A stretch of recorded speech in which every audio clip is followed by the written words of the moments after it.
Good morning बच्चों, कैसे हैं आप सभी? अच्छे हैं? गुड। खाने पीने में भी आप अपना इम्यूनिटी स्ट्रॉन्ग करने वाली चीज़ें ज़्यादा ले रहे होंगे। बिल्कुल अपना ध्यान रखिए बच्चों। आइए आज हम पढ़ते हैं नीति के दोहे, जो कबीर दास जी द्वारा भी लिखे गए हैं, रहीम के द्वारा भी लिखे गए हैं।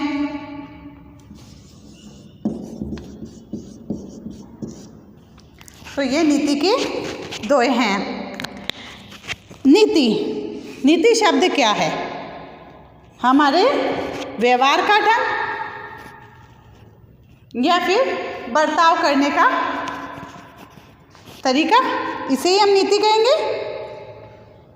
तो बच्चों, पाठ में दिए गए दोहों में जीवन में काम आने वाली अनमोल सीख है। इन लोगों के जो दोहे हैं वो कोई छोटे मोटे दोहे नहीं हैं। ये हमारे जीवन में काम आने वाली अनमोल सीख है। यदि हम इनमें निहित शिक्षाओं को, यदि इन दोहों के माध्यम से हमें जो शिक्षाएं दी जा रही है उनको ग्रहण कर लें, उनको आत्मसात कर लें, तो अन्यास ही सारे गुण हमारे में आ जाएंगे। इन दोहों में जितने भी गुण दिए गए, जितनी भी सीख हमें दी गई है, यदि हम उस सीख को ग्रहण कर लें तो हम में सारे ही गुण अन्यास अचानक से ही आ जाएंगे, क्योंकि हमने कुछ ऐसा पढ़ा जिसे जीवन में, जिसे हमने अपने जीवन में ग्रहण किया है।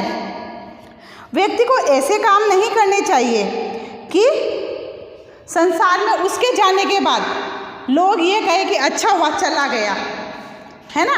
व्यक्ति को कभी ऐसे काम नहीं करने चाहिए जो कि उसके मरने के बाद लोग ये कहे कि नहीं, अच्छा हुआ जो चला गया, वरना एक बोझ था हम सब पर।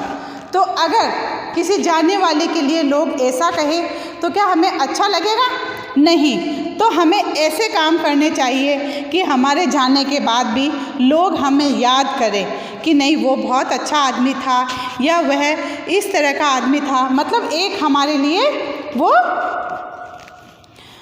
हमें हमारे जाने के बाद भी उनको हमारी कमी महसूस हो। तो आत्म प्रशंसा या परनिंदा से भी हमें बचना चाहिए। सबसे पहले क्या, हमें आत्म प्रशंसा, अपनी खुद की प्रशंसा कभी नहीं करनी चाहिए, ना ही दूसरों की बुराई हमें करनी चाहिए। अपनी खुद की प्रशंसा भी नहीं करनी चाहिए तो हमें दूसरों की बुराई भी नहीं करनी चाहिए। यदि कोई बुराई करता है तो हमें उसे भी रोकना चाहिए कि यह गलत है, ऐसा नहीं करना हमें। जो जैसा है वो वैसा रहेगा, हम बुराई करके उसे बदल नहीं सकते। इवन कि हम उसको कुछ कहकर कहीं ना कहीं उसका स्वभाव परिवर्तित तो कर सकते हैं। दूसरा, हमें अपने शब्दों का सोच समझकर प्रयोग करना चाहिए।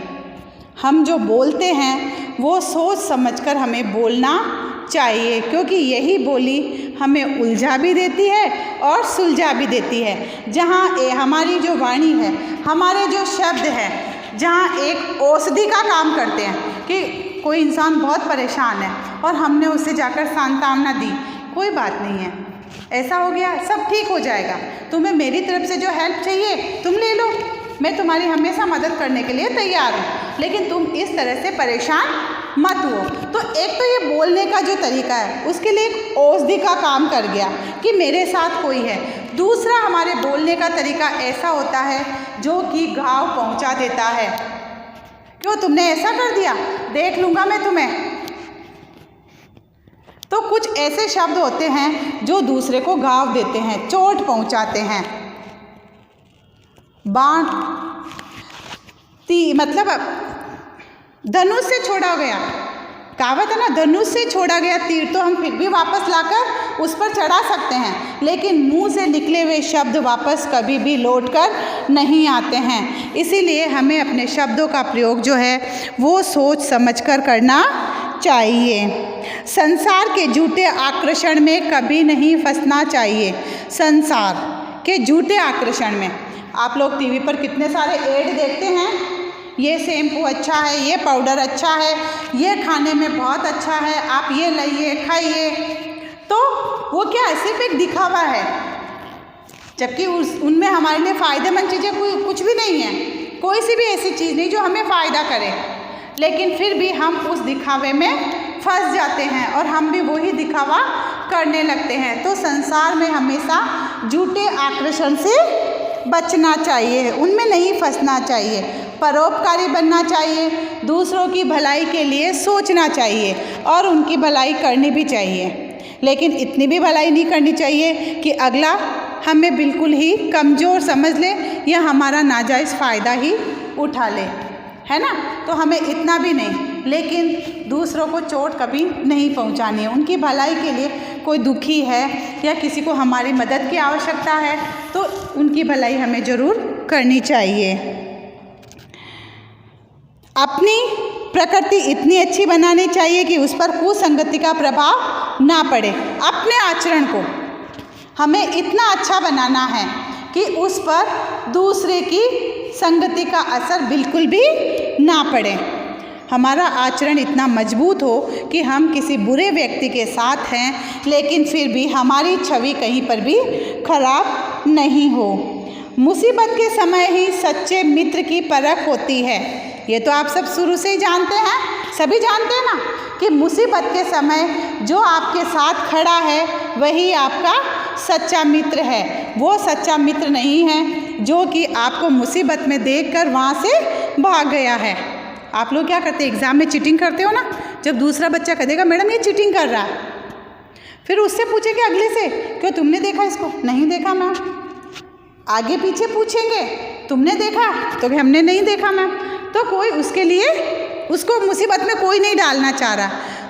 किसी ने कह दिया, पास वाले ने बता दिया तो ठीक है, लेकिन दूसरे जो बच्चे हैं वो उसके खिलाफ नहीं बोल रहे हैं, वो कह रहे हैं कि हमें नहीं पता, तो वो उसको बचा रहे हैं। तो मुसीबत के समय जब आप पर कोई परेशानी आती है उस वक्त आपके साथ जो खड़ा होता है, मुसीबत में जो आपको साथ देता है, वही आपका सच्चा मित्र है।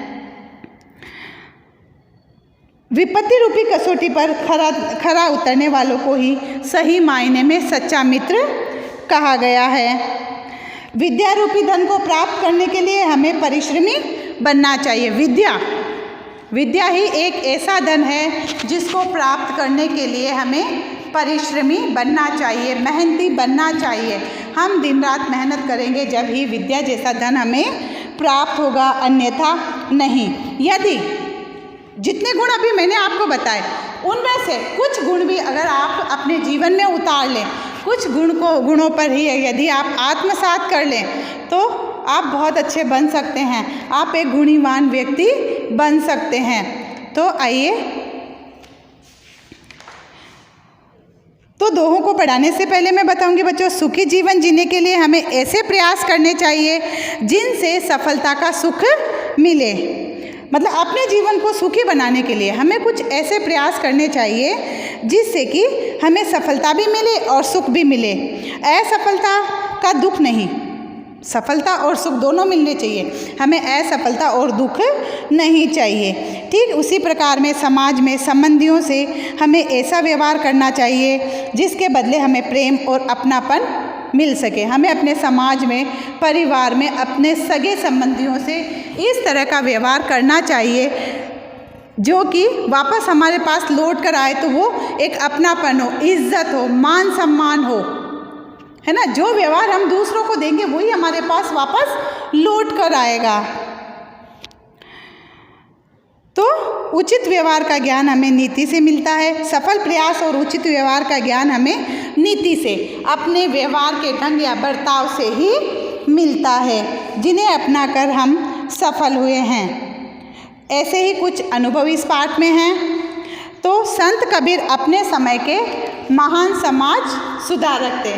संत कबीर जो थे ये अपने समय के महान समाज सुधारक थे और रहीमन ने समाज के मनोव्यवहार को, रहीमदास जी ने समाज के मनोव्यवहार, समाज के जो मन का व्यवहार है उसको बहुत ही निकट से देखा है।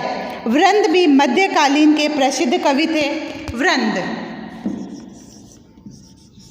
ये भी मध्यकालीन के एक प्रसिद्ध कवि थे। तो उक्त सभी कवियों की नीति संबंधी अनेक बातें कही है जो इनके दोहों में वर्णित हैं।